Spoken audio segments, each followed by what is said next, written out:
Good morning. We'd like to welcome you to our Backpack to Briefcase series this morning. We're happy to have Eric Hadfield join us. He's the Managing Director for Northwestern Mutual, and he has been in the position here in the Logan area for 10 years, which is hard for me to believe because I watched him play basketball and football, and I don't think that was 10 years ago. He actually is someone who has set a life goal or mission toward helping individuals and families achieve their financial security. And in visiting with Eric this summer, the career coaches discovered that he has clients spread throughout the country. And so he's very used to this virtual environment that some of us are still trying to transition to. And so we've asked Eric today if he would share some tips with you about how to navigate this virtual environment. Well, yeah, thank you. It's hard for me to believe it's been 10 years too. So thank you. And yeah, just real brief, I guess, on me, introduction to myself and kind of that, the video world. Prior to this COVID environment, we were probably doing about 70% of our meetings virtually prior to, because it's just the advancement in technology. It allows us to connect so easily with our clients who are in Virginia, Minnesota, Texas, and we're able to have that face-to-face interaction and able to share screens, et cetera. So just after COVID happened, everything kind of went that direction. So it's something that we've been used to, and we still are certainly adapting to some things, but it's been yeah, we're excited to be here and share and maybe share some of the ways that we've learned through the School of Hard Knocks of things to do and not to do. So. Well, I can kind of start with a couple, if that's okay, Marion, unless you have some questions or things. I can share a few things that we've learned.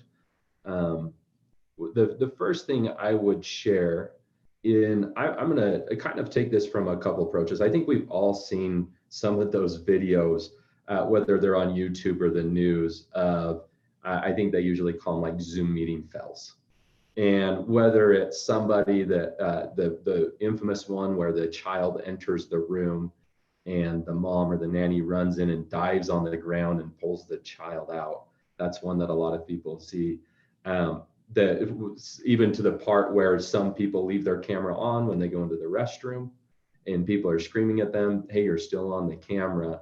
You have those types of fails. And I wasn't going to spend as much time maybe talking about those things. I thought maybe more relevant to the audience that we'd have today would be around, hey, if you're doing a virtual interview, what does the interviewee on the other side, what are they seeing, and how can you maybe separate yourself from others?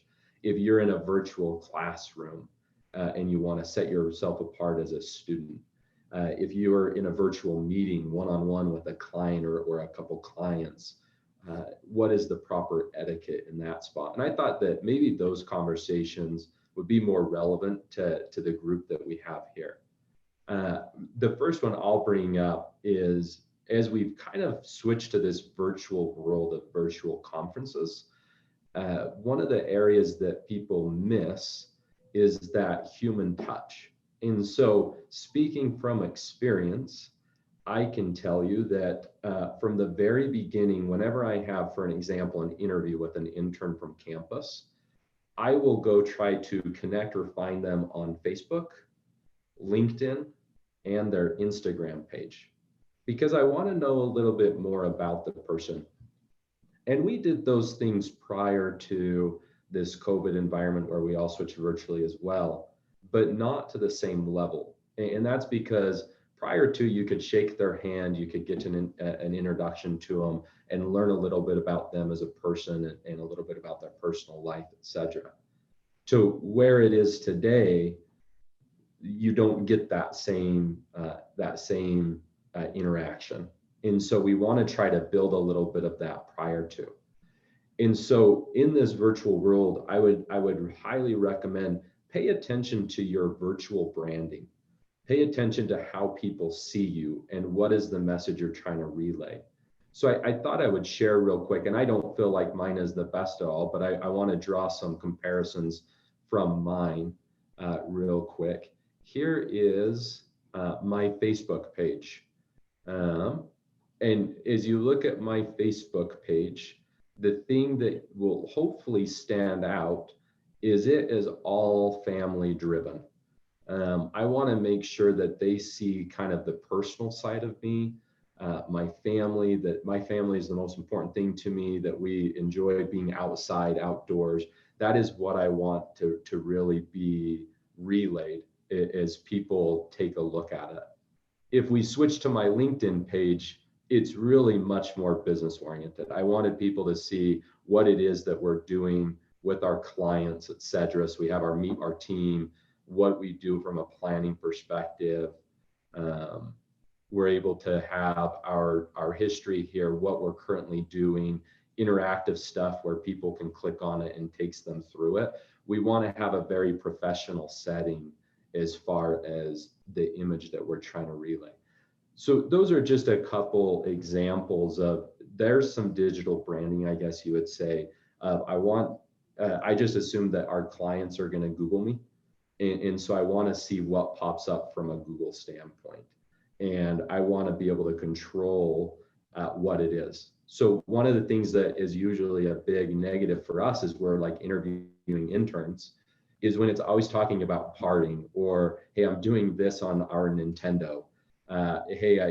We were up all night doing this, because that kind of lacks professionalism in our world. And we know that clients will be Googling these people as well. And we want to make sure we have a professional image. We take that and then bring it over to, how does that relate to the virtual world? Maybe a virtual conference, a virtual interview. One of the things I would advise against is, don't do a virtual interview, for example, from your bed. I see those a lot. And I realize, especially in dorms and college living, maybe you don't have an office, maybe you don't have a part of the home that you can kind of separate yourself to. And so I see a lot of people leaning against their bed, and I can tell they're holding their phone, and they point it right up their nose. And that is the image that you get, is that profile coming right up their nose. You've got, what was the one I saw? I saw a Harry Potter sign poster in the background of someone that said "Escape from Azkaban." And it was kind of like the Escape from, or Straight Out of Compton. That's what it was, Straight Out of Azkaban. And I just thought, hey, that's fun. It's great. It's who they are as a person. But as far as a professional setting, and in our world, asking people to ensure their financial security to you, there's some level of confidence that comes with professionalism. So the first recommendation I would give, or just insight that I might give from experience, is make sure that you're delivering the experience, or the digital advertising, your digital brand is in alignment with what you're trying to hope to relay as an individual. And then take that and match it into, what do you look like on an interview? What do you look like in a classroom? What do you look like in a conference? And make sure that those match. Take the time to find a spot that you can get away that has a good, clean background. Take the time to make sure it has good lighting. Like sitting in front of the window has that witness protection look, where you're the black silhouette because the light overwhelms your camera. And those don't bode well with that professional setting. Even go to the point, if you wanted to, for just a handful of dollars on Amazon or local retailers, you can buy small cameras and small ring lights that hopefully take away a lot of the shadowing out of your face. Those small things end up adding up into a bigger thing of your overall image, and the interviewee, the clients, the business's confidence in you to help them accomplish their goals and what they're trying to do. So there's just a quick example, Mayor, of some of the stuff that you really have to be paying attention to, or that employers are looking at, or clients are looking at in our current day and age. They are Googling you, they are pulling up your social, etc. So, Eric, a question we have from one of the students is, where do you draw the line between adding the professional touch but still showing your personality? Awesome. Great question. And I think that's, I'll come out and being overly transparent. I was a part of a leadership group, and they were basically coming in and helping us recognize that differences are what make everything great.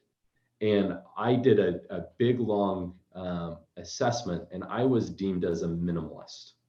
And so I'm coming out here and want to give you some background on me. What a minimalist is I feel that the individual should suppress their own personality for the better of the bigger group. So everybody's welcome, but at the same time, tone back your individualism so that the bigger group can function better as a whole. And that's not a great, I'm not proud of that. It's something I'm trying to be aware of. And so I think coming all the way back to the core of that question of how do you highlight your professionalism, but then also still have that personal touch?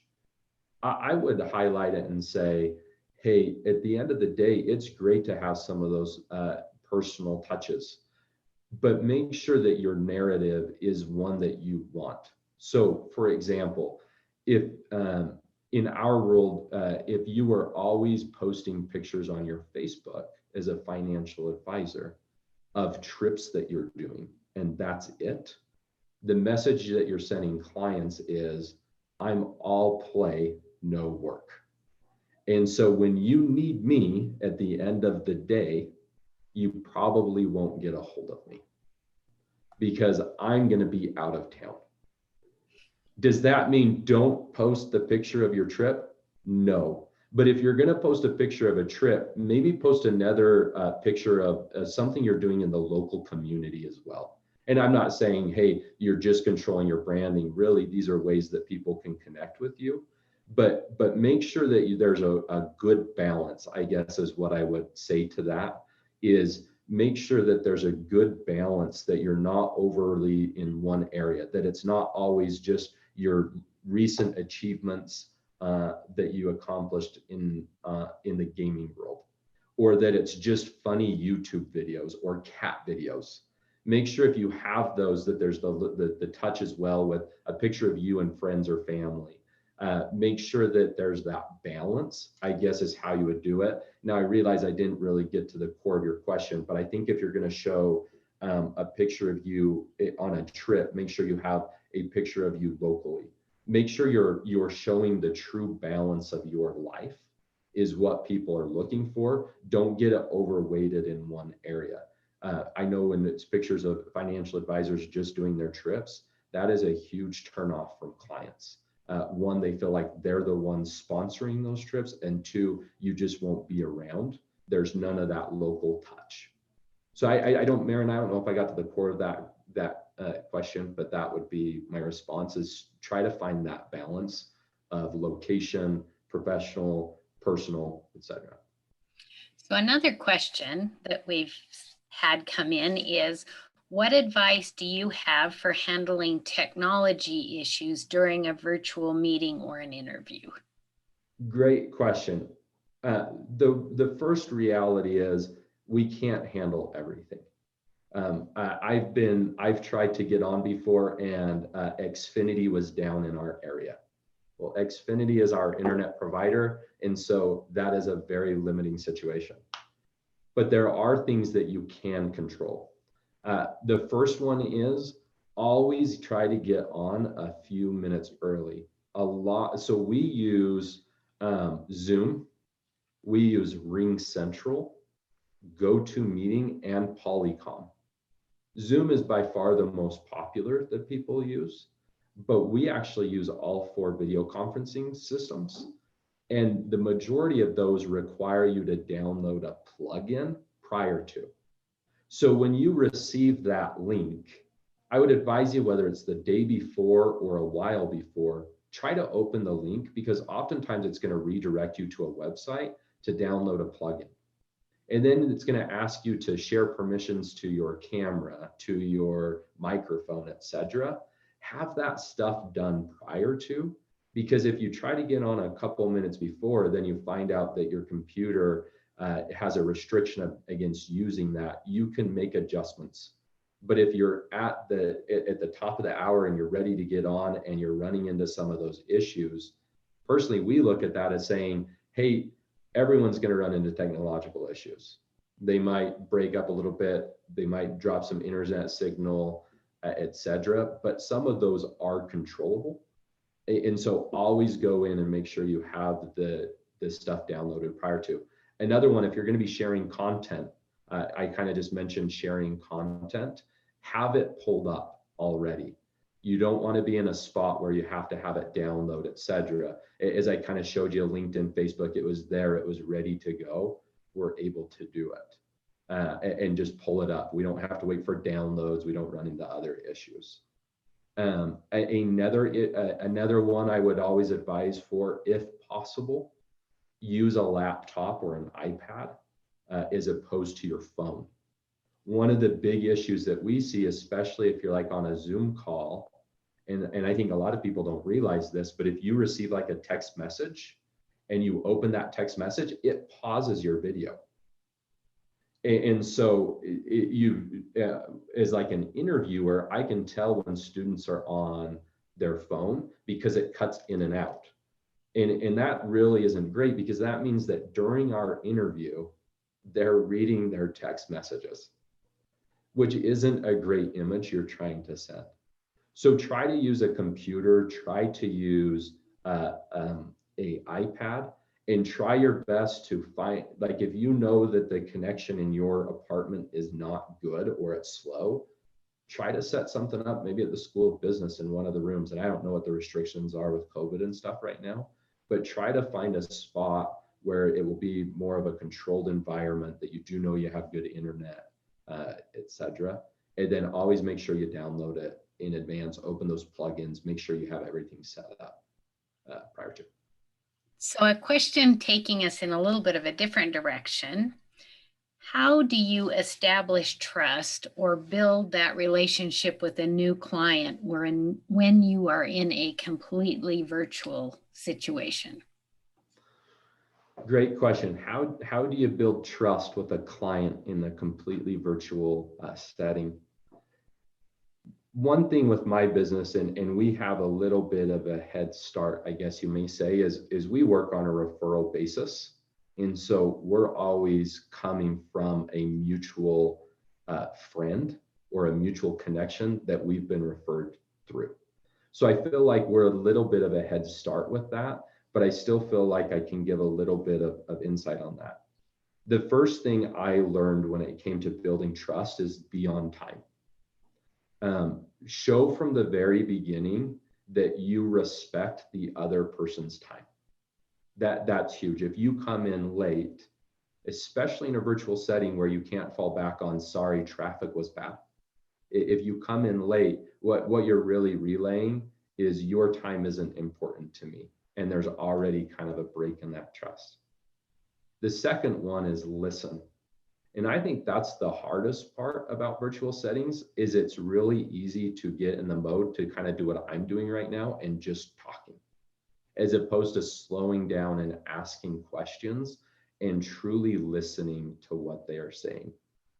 Is we engage in two-way communication, and when the other person or party feels like they're being heard, that establishes an immense amount of trust. When people feel like they're getting bulldozed over by a person, they always feel like that person is running their agenda and they're just another person, they're another number, another figure. So it's important to slow down and really listen to what they're saying, and don't be afraid to ask a follow-up question. My favorite follow-up question is, tell me a little bit more about that. When somebody tells me, if we ask a client something, for example, one of the questions I love asking clients is, financial security means different things to different people. How would you define financial security? And they might give a quicker response around the lines of, well, it'd be having sufficient money and being out of debt. And I'd say, tell me a little bit more about that. And now they feel like they're being heard. It gives them time to expound a little further. It gives me an opportunity to better understand them. But asking small questions and truly listening to where they're coming from builds an immense amount of trust. And you can do that whether you're in person, you can do that whether you're over the phone, or you can do it virtually. I think the other thing is you can really separate yourself by sending a handwritten note or a follow-up email that says, I appreciate the time that we had to meet today. We do that with our clients. And it's just that secondary touch where they're seeing you in a different light, especially if you can do a handwritten note. And that just repersonalizes making up a word, it rehumanizes you, because we get so used, and virtual meeting fatigue, I think, is a real thing. And we get to just know them kind of through a screen. We don't get that personal touch. By doing small things like that, it rehumanizes you and reestablishes or fortifies that connection with the individual. So those would be the three things I'd say: be on time, listen, ask questions, especially in the virtual setting. And then the last one I would say is find a way to create a human touch, whether it's a handwritten note to them or even a follow-up email after that expresses that. So another question, you interview a number of individuals, whether it's as a client or as a prospective employee. Do you prefer an actual background, or are you okay with just the picture background? Perfect. I am in a hurry to pull this screen up real quick. This is another way, by the way, that you can humanize yourself. I have pictures, like it should be sharing my screen. And I always have that as my background so that they realize I am a real human and who I am. But here is this one. Let me make sure. Mary, do I have that virtual meeting etiquette up? Can you see that? Perfect. Notice right here on background, this is just, we did this because in an office setting, it kind of naturally creates a professional setting. But then when you go virtual, you have to do a little bit of extra work to create that. You'll notice down here on background, we just always keep it plain and simple, like blank walls or simple art bookcase, so not to create a distraction for others, and no virtual backgrounds. Frankly, it's distracting. And the reason it's distracting is when people move, it judders around them. We don't like the virtual backgrounds. I think it creates an opportunity that people can share a little bit of their individual side of things, whether they put up like a favorite sports team behind them. They show like a beautiful mountain landscape to kind of say, hey, we like to be outdoors. It's very distracting. I would try to create we have this set up the way that I do strategically, that we have that little plant and the little fountain back there in the TV. It's very plain, it's very boring, but hopefully it creates it so that the attention isn't drawn away. Usually the digital backgrounds, those virtual backgrounds, tend to pull away and distract from you as the individual. So we always just advise, keep it as simple and plain as you can. And we can send this over. This just goes through a handful of different things, but we can send this over to you if you would like to receive it and send it out or whatever. These are just some tips that we give our advisors as they come in about virtual meeting etiquette.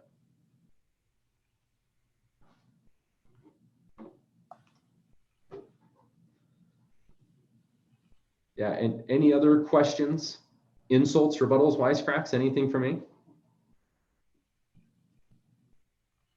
So share with us some of the biggest mistakes you've seen besides being in their bed when they're interviewing and cautions against those. Yeah, the biggest mistakes we've seen and cautions against them. I'll give all real life ones. First one, don't walk around. Again, I think this happens more at the phone, but oftentimes people will be on an interview and then they'll stand up and start walking into different rooms or doing stuff. That is incredibly distracting on the other person's side, and it doesn't look great. So hey, find a spot, use the restroom, whatever you need to prior to, so that you can sit down and spend the allotted time towards the meeting there and be engaged. Don't eat virtually. It's really distracting when we see people, even if it's a snack. It's even funnier when they try sneaking it, when they kind of like cover their mouth and they're going like this. Don't eat unless it's like a lunch conference. Don't start eating in the meeting. The third one, always make sure that if you think your camera is off, it is off. From real life experience that I've had, these were during interviews. We've had people start picking at zits because they thought the camera was off. We've had people that they thought the camera was off and they leave and they got headphones on and they're listening to music. We've had someone start changing their clothes during a virtual meeting because they thought their camera was off. Those are the big things. I would just say, man, if you can just sit down and again, realize this is your branding, how you'll carry yourself, how you're sitting down, what the background will look like. And when they Google you, what it's going to see, it makes a big difference. Those are the biggest things that I have seen. The last one I'd say for interviews, I just mentioned, hey, we like asking questions because it creates that trust and you get to know people. Please have questions prepared for your interviewer. That makes a big difference, especially in the digital world. One of the things that really turns me off as I interview potential interns or potential advisors is when I say, hey, what questions do you have for me? And they say, yeah, I think I'm good. And it's like, we have an interview schedule. You're considering doing this potentially for a job or a career, and they don't have one question. Even if you can say something along the lines of, tell me what your favorite aspect of your career is. That's pretty simple, and most people can ask that one. Tell me what your favorite thing about this company is. And those, just showing that you're engaged, being able to have two-way communication is important. It's really hard to do, especially interviews or conferences, when it's one-sided. Then the interviewer, again, it lacks that trust. But those are some of the big no's I would tell you, is make sure if you think your camera's off, it is off. And then don't walk around with it. And then try to, the downward look up is really bad. Try to get your phone, or not your phone, try to get your camera level with your face. So these have all been good tips. We want to leave with one final question. Where would you tell a student to start building their personal brand, or what advice could you give them on how to begin that process? Yeah, great question. Where would I start with building your personal brand? I think that the people really rally around the why that somebody has. And so Simon Sinek is a very popular motivational speaker and author, and he has a book, Start With Why. That is where I would start. Know why you're doing what you're doing. People will rally around that.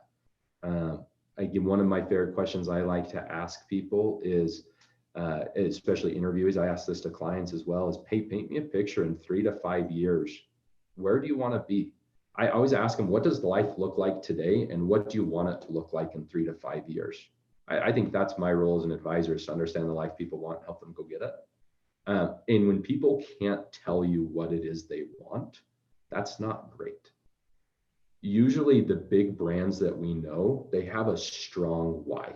They know why they're doing what they're doing. That's where I would start. Take some time, build out a vision statement, write why you're doing it, and then build off of that why. Then you can start talking about how you're doing it. And you can start talking about your schooling and your education and the extracurricular activities you're a part of, because those play up into the why. Then you can start talking about mission statements, et cetera, and why those are important to you, why you're with the company you're with. All stems back to your personal why.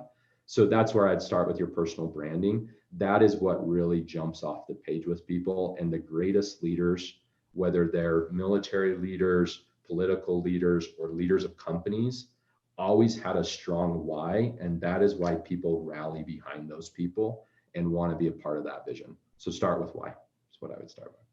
Great advice. So we appreciate the time you've taken to help us with our virtual presence.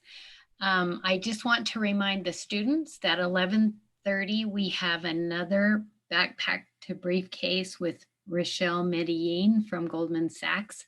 So let's thank Eric again for the great job he's done, and we appreciate his time this morning.